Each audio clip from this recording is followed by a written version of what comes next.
Yang hadir hari ini kita akan melakukan jadi menyambung konferensi yang sudah kita lakukan tempoh hari kemarin, kita akan mengambil langkah hukum. Yang pertama yang perlu kita sampaikan di ruangan ini, kita sangat menyesalkan. Itu sama. Apa sih yang mau kita capai? Yang mau kita capai adalah apa? Mendapatkan seorang pemimpin yang terbaik untuk bangsa ini, yang bagaimana bisa membawa persatuan, memperkuat persatuan kita dan memperkuat negara ini ke depannya.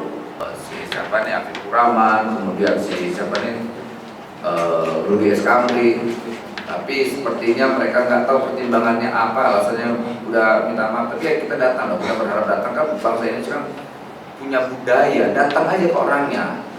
Toh juga nggak mungkin kita melakukan kekerasan, itu bukan ini kita tuh, kekerasan itu bukan cara kita. Kontennya ya,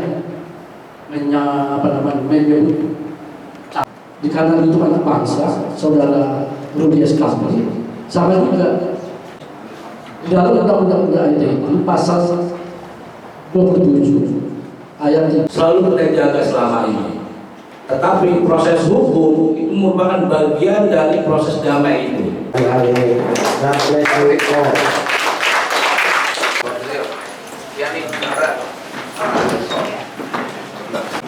pertanyaan nih? Ya, singkatnya rangkumannya tentang hari ini seperti apa jadi Pak?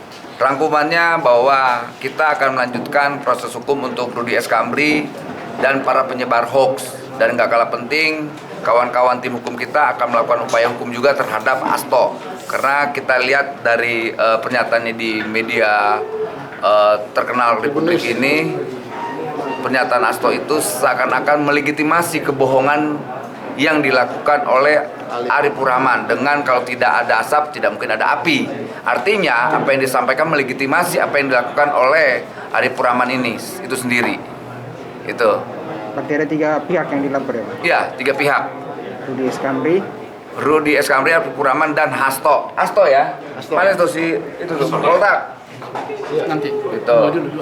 Untuk sementara ya pokoknya kita akan melakukan upaya hukum dengan 3 orang itulah. sehingga Besok 2 dan Selasa atau Senin itu Hasto.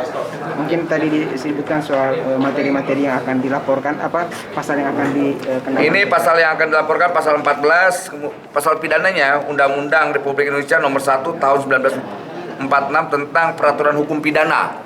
Ini pasal 4, kemudian ayat 1, ayat 2, lantas pasal 15. Nah, kalau pasal 1 ini barang siapa dengan menyiarkan berita atau pemberitaan bohong dengan sengaja menerbitkan keonaran di kalangan rakyat dihukum dengan hukuman penjara setinggi-tingginya 10 tahun. Setinggi-tingginya 10 tahun. Artinya orang yang menyebarkan berita bohong dan keonaran ini akan dipidana atau dipenjara 10 tahun. Artinya Hasto bisa dipenjara 10 tahun tuh kalau dia ikut terlibat dalam berita keonaran ini. Begitu juga Arifur Rahman, kemudian Rudy Eskamri.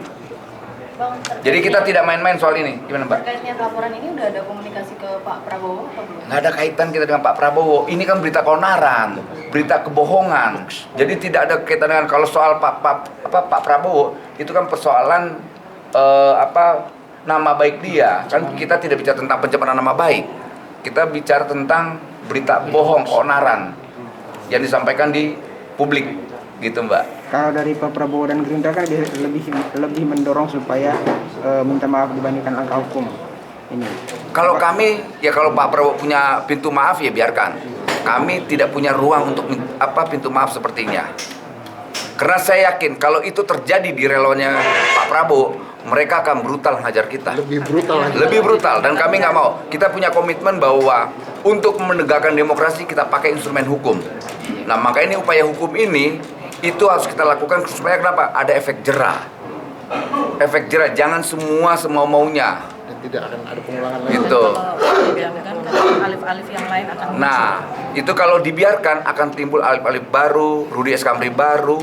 Lantas apa yang dia distribusikan mudah sekali dia minta maaf, tapi semua sudah tersebar di TikTok, di Facebook, di IG, di semua. Mereka bisa nggak itu ngebendung itu? Bisa nggak mereka men-take down itu? Nggak bisa. Jadi mereka modelnya kayak obor rakyat aja, sebar dulu. Nggak penting nanti mau jadi seperti apa, gampang tinggal nanti minta maaf. Dampak kerusakannya mereka tidak perhitungkan.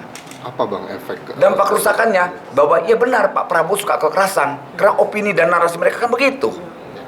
Lihat nih katanya, dia tidak akan berubah kayak gitulah kira-kira.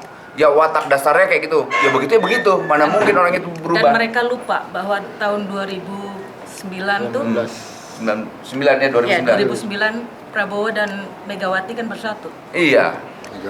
Mega Pro dulu. Makanya kita tidak mau, jangan sampai sesama anak bangsa rusak gara-gara narasi-narasi yang tidak mendidik ini gitu. Ya kita nggak taunya kan pemilu kan belum terjadi, nggak taunya besok Prabowo dengan Mas Ganjar, coba gimana tuh mereka, atau Pak Prabowo dengan Mbak Puan gimana rasanya.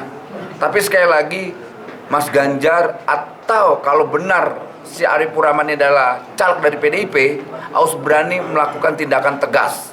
Sama halnya seperti waktu Gerindra dan Pak Prabowo melakukan tindakan terhadap kader yang di Semarang. Ketika melakukan kekerasan, pecat. Kayak begitulah yang harapan kita. Bang, adanya ultimatum untuk relawan Prabowo agar tidak menyebar hoax ini, apakah ada nanti ke depannya jaminan kalau relawan Prabowo juga tidak akan melakukan hal serupa gitu? Loh, kita melakukan hal yang sama. Karena ini harus menjadi komitmen kita bersama. Nggak boleh seandainya kita nggak suka dengan berita hoax yang disampaikan relawan Ganjar, kemudian kita melakukan hal yang sama, itu tidak baik. Karena gini, kita hari ini memandang bahwa Mas Ganjar, Mas Anies adalah bagian merah putih yang harus kita jaga. Karena itu komitmennya Pak Prabowo, semuanya adalah merah putih.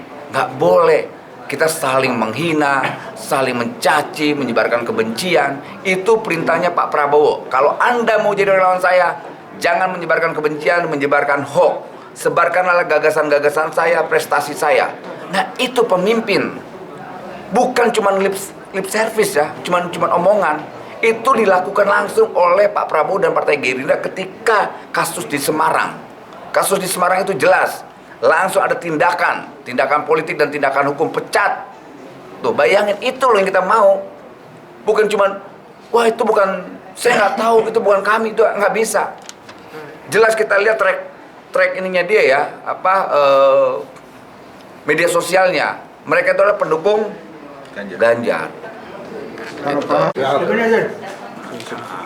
Ada lagi? Aman? Aman ya? Thank you bro ya. Makasih. Mantap.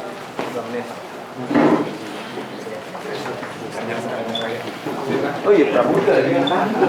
Jelajahi cara baru mendapatkan informasi. Download Metro TV Extend sekarang.